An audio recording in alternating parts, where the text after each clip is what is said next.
پھل نہیں لگے گا، یہ بغیر پھل کا درخت ہے، اس میں کچھ پرابلم ہے جس کی وجہ سے اس میں پھل نہیں آ سکتا۔ تو اب درخت لگا کے یہ درخت کی کیا ہوگا، اسی لیے میں نے سوچا کہ اس کو کٹوا کے اپنا تکلیف بھیج پاتی جائے۔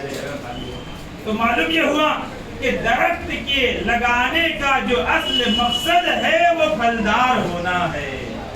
اب آئیے پھر مولا کے جملے کو دہرائیں، الایمان شجرہ، ایمان ایک درخت ہے، اصلها الیقین، اس درخت کی بنیاد یقین پر ٹکی ہوئی ہے، وفرعها التقی، اس درخت کی جو شاخیں ہیں وہ تقوی و پرہیزگاری ہے، ونورها الحیا، اس درخت کی جو کلیاں ہیں وہ حیا اور غیرت ہے، وثمرها السخا، اس درخت کا جو پھل ہے وہ سخاوت ہے۔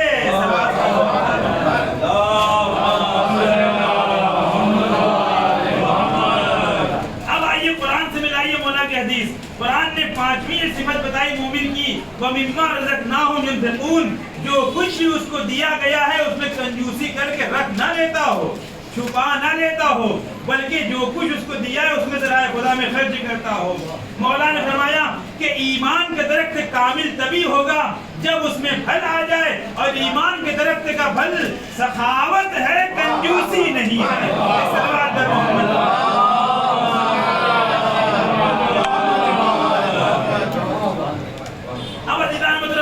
معلوم یہ ہوا کہ مومن جو ہوگا وہ سخی ہوگا، مومن جو ہوگا وہ ہر حال میں عطا کرنے والا ہوگا، مومن جو ہوگا وہ دوسروں کو دینے والا ہوگا۔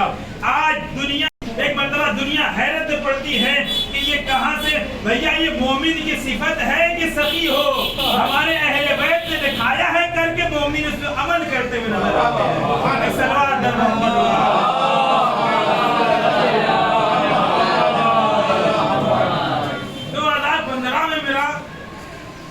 اربعین کے موقع پہ جانے کے شرف ملا تھا، تو میں نے وہاں پہ جو بات دیکھی ایک اندازہ لگایا کہ جتنا یہاں پہ تبرک کھانے کے بعد، جیسے مان لیجیے کہ ہم کو 2 روٹی، کسی ملک میں زیادہ مرچ کھایا جاتا ہے، کسی ملک میں کم کھایا جاتا ہے، کسی ملک میں دودھ کی چائے پی جاتی ہے، کسی میں سادی چائے پی جاتی ہے۔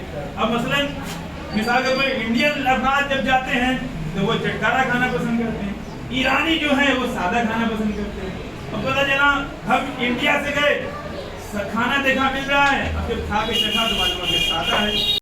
وَقُولُوا مَعَ الصَّادِقِينَ پہ عمل کرنے والے ہیں، اہل بیت نے کر کے دکھلایا ہے، انہی کی سیرت پہ چلتے ہوئے ثابت کر رہے ہیں کہ اہل بیت کا چاہنے والا کبھی کنجوس نہیں ہوتا ہے، بلکہ ہمیشہ سخاوت سے کام لیتا ہے۔ ایک صلوات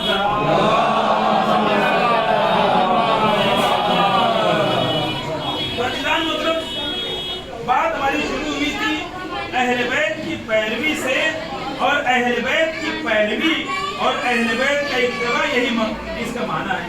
وَقُولُوا مَعَ الصَّادِقِينَ کا ترجمہ جتنے بھی علماء نے کیا ہے یہی ترجمہ کیا ہے کہ صادقین سے وابستہ ہو جاؤ، یعنی ان کی پیروی کرو، ان کا اتباع کرو۔ اتباع کے بارے میں علماء نے بتایا کہ اتباع کا مطلب کیا ہوتا ہے، پیروی کا مطلب کیا ہوتا ہے۔ جیسے ہمارے یہاں، جیسے ہم نے اپنے مان لیجیے 2-3 بچے ہیں، ایک بچے کو جو ہم نے مطلب 20 کی نوٹ دیا ہے تو 10 کی نوٹ دیا، بچہ دوسرا والا اعتراض کرتا ہے۔ یہ ہے پیروی کا مطلب۔ بارہا میں سنا ہوا واقعہ آپ کا کہ جب چھٹے امام کے زمانے میں آنے والے آ کے امام کو مشورہ دیتا ہے کہ مولا آپ اختلاف برپا کر لیجیے، اور اس وقت آپ کے بہت زیادہ چاہنے والے ہیں موجود، تو اس وقت وہ کہتا ہے کہ ہمارا پورا گاؤں آپ کے چاہنے والا، آپ کی پیروی کرنے والا ہے، اور جو اطراف گاؤں کے جو اطراف کے لوگ ہیں، سینکڑوں لوگ کو تو میں جانتا ہوں کہ جو آپ کی پیروی کرنے والے ہیں اور آپ کا اتباع کرنے والے ہیں۔ امام پوچھتے ہیں تم بھی انہی میں سے ہو؟ کہا مولا ہم بھی انہی میں سے ہیں، ہم بھی آپ کی پیروی کرنے والے ہیں۔ امام نے کہا وہ تندور روشن ہے، جا کے اس میں کود جاؤ۔ وہ سوچنے لگا، وہ حیرت میں پڑ گیا کہ میں تو محبت کی اظہار کر رہا ہوں اور یہ ہم کو تندور میں ڈھکیل رہے ہیں۔